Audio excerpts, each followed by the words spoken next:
Tata aeroplane பாய் பாத்தியா aeroplane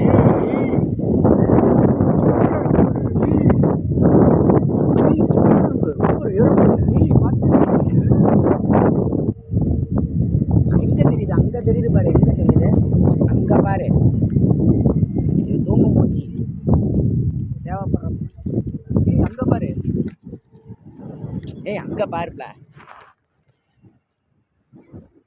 அங்க பாரு அதனால ஏறிடுச்சா அது என்ன ஏறல அங்க போய் நின்றுச்சு போல இருக்கு இப்ப இவன் ஏறுவான் ஆனா 3:40க்கு ஏறும் இது அங்க பாரு தெரியலையா உனக்கு